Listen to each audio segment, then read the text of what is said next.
Blockbuster look isn't just about teal and orange.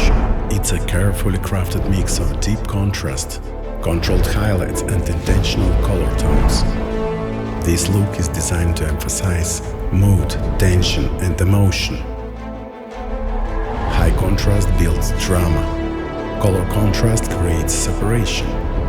These images feel bold, cinematic, and larger than life, but still polished and controlled, to create powerful visual experience. Hi everyone, glad you are here. Today I want to show you how to create a real blockbuster style look in just 2 simple steps. Fast, clean and effective. No complicated setups, no endless tweaking, just results. But before, make sure to hit that like button, subscribe. I see that most of you watching aren't subscribed yet. That really helps my channel and motivates me to create more interesting and helpful episodes for you. But now, let's jump in. Okay, so I will demonstrate this technique using 2 clips. The first clip is shot in log format and the next one is Rec. 709. So I'll go back to the first one. I have already done some basic color correction here. In the first note I do a color space transform. This clip was shot on a red camera, so from red-white gamut red log 3G10 I transform it into my working DaVinci White Gamut color space, and in the last note I convert DaVinci White Gamut into Rec. 709. And what I have already done here is the base, exposure and balance, meaning I brought the image into a correct state. First I adjusted the exposure and then made the white balance using the chromatic adaptation function. I showed these operations in detail in my other episodes. This episode is more focused on creating a fast look, so I have done these steps in advance. So before creating a look, I want to add my Nailer DCTL tool, as always at the end of the node tree after Rec. 709 conversion. In such cases it helps me to quickly check brightness, saturation, skin tone and so on. With different color indicators it shows, for example in this case, the image exposure or if something is clipping, then for example white balance, also the saturation levels. I really like that the saturation of his skin falls in this green indication, which is mostly how it's in this cinema. But in this case, probably the most important for me is the neutral indication. Now I see the indication shows all neutral pixels, meaning clean, desaturated. Before balancing everything was somewhat magenta and the indication showed nothing, and after the balance I neutralized the background and the shadows of the subject. And this is the main step to create proper color contrast, because it's easier to tint neutral tones in some color without changing the actual skin tone. This is very popular technique in cinema. Notice how the concrete walls, brick, gray buildings that in real life are neutral, in cinema they are pushed into a certain cool or greenish tone which creates atmosphere, mood and color contrast. I will show everything in detail now, but first I like to create a deep cinematic contrast. This can be done very simply and quickly using the layer node technique. So I will create a new node after the balance and then right-click on it, go to Add Node and choose Layer Node. Right now nothing happens because I need to define how these nodes will blend. Going into the layer mixer in composite mode, I will choose Soft Light, and this gives a very strong contrast. But at the same time it looks very cinematic. Maybe it's too strong here. I also like to check it with the exposure indication.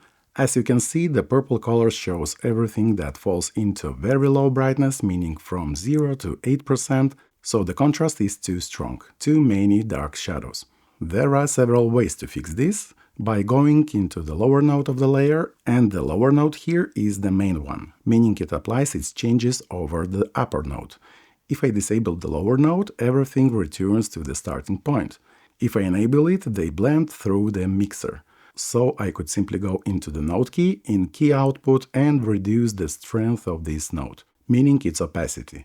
But that way I reduce the overall effect of this contrast. In this case I like it, but the shadows are too dark. So this time I prefer to adjust it manually through the wheels. While staying in the lower node, I go into the primary wheels and using the lift wheel, I add some shadows back. This looks much better to me. And the overall contrast still remains very rich. Let's see how it looked before the contrast through the layer mixer and after. Before and after. Yes, this step creates a very deep cinematic contrast. And next I will create the look. Since the background here is balanced and more neutral, it's very easy to create color contrast between this skin tone and the background.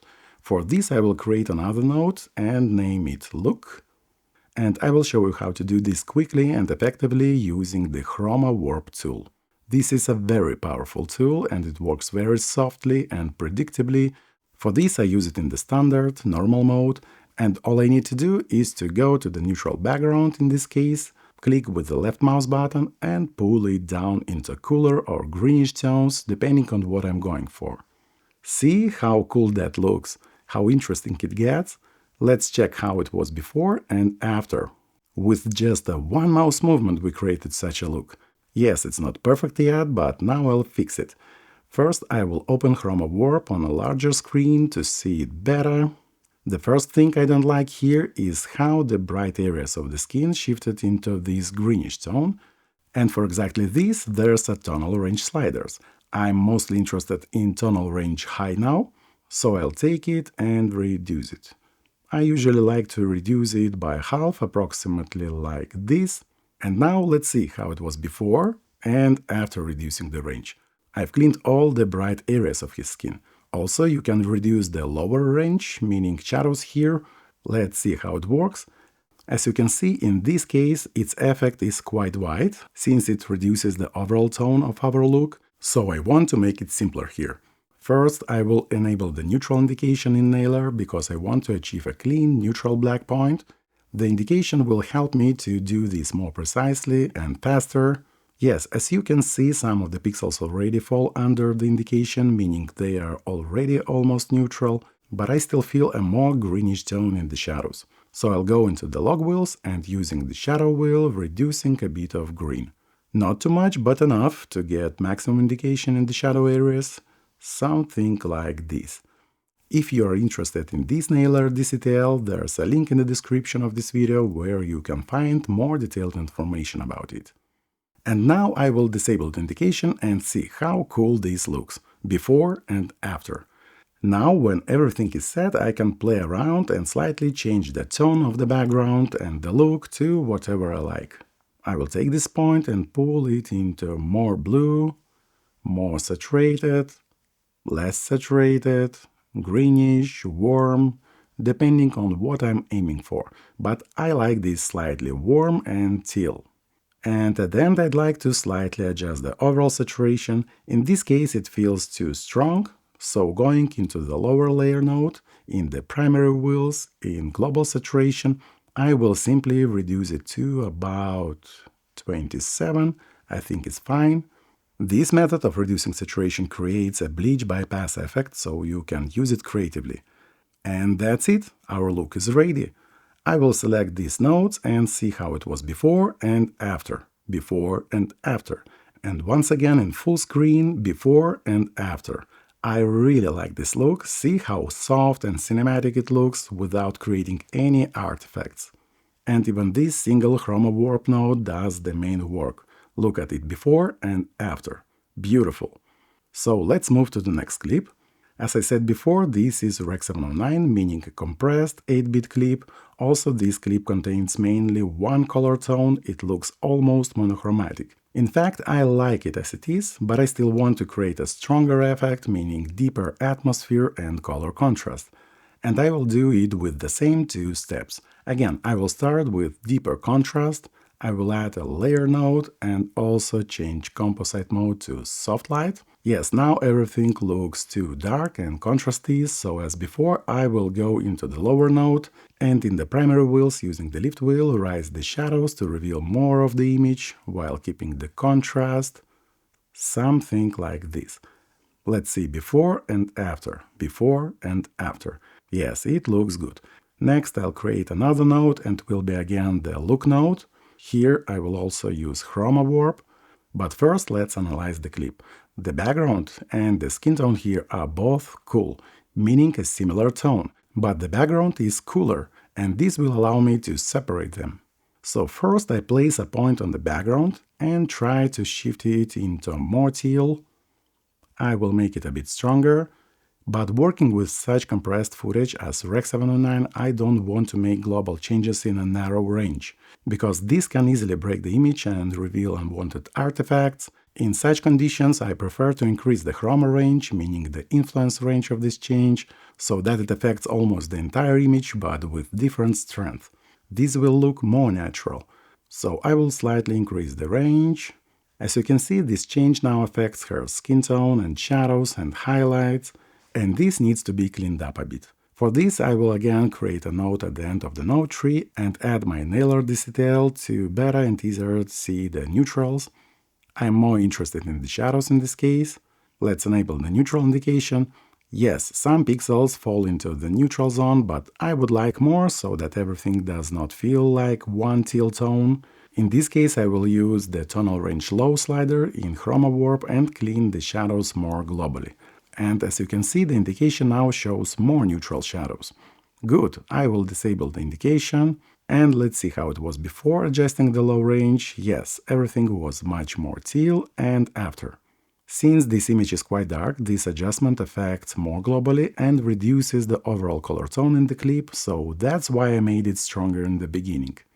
Okay, next I look at the highlights, like these tiles on the wall. They feel too saturated, which is also visible on the vector scope, so I will also reduce the highlight range in the Chroma Warp. Neutralize them slightly, also about a half. As you can see on the vector scope, the saturation has significantly decreased. Let's see how it was before and after. Yes, this looks much softer and more natural. And next, I want to separate her skin tone from this teal background. So I will select the area of her skin, which should be more saturated, and pull it in the opposite direction towards orange. The main thing is not to make the skin tone too magenta or yellow. In contrast with this background, it will look better if it would be more orange. Also, don't make it too saturated. It will look unnatural. In such teal atmosphere, even a low saturated skin tone stands out well. This looks very nice to me. Okay. And next, let's open Chroma Warp in larger screen, return to adjusting the background, and I would maybe like to make it slightly darker, so using the exposure slider I will darken it slightly to create more depth. But you should be careful here, because this can easily reveal noise or artifacts, so don't push it too strong. Also, I can now fine-tune everything to the desired color tone. I can even change the position of the initial points, slightly rotating the hues. Now I can play around and find the best spot. Let's see what we get. Slightly reduce the saturation of the hues. Yes, everything looks good. So let's see what the look node does here. Here's before and after, before and after. And together with contrast, I will switch to full screen and see before and after, before and after. So with these two steps from a monochromatic low contrast image, we created a real blockbuster look with good color contrast. And most importantly, it holds perfectly, nothing else needs to be tracked. So this is how, using simple tools, you can achieve a truly cinematic result. And in all the clips you saw at the beginning of this episode, I used the same structure, sometimes with small additions, but the base was the same. Thanks for watching, I truly appreciate that. If you found this episode helpful, hit that like button, subscribe to the channel and leave a comment below. I really love reading them. But now I wish you all the best and see you in the next one. Bye!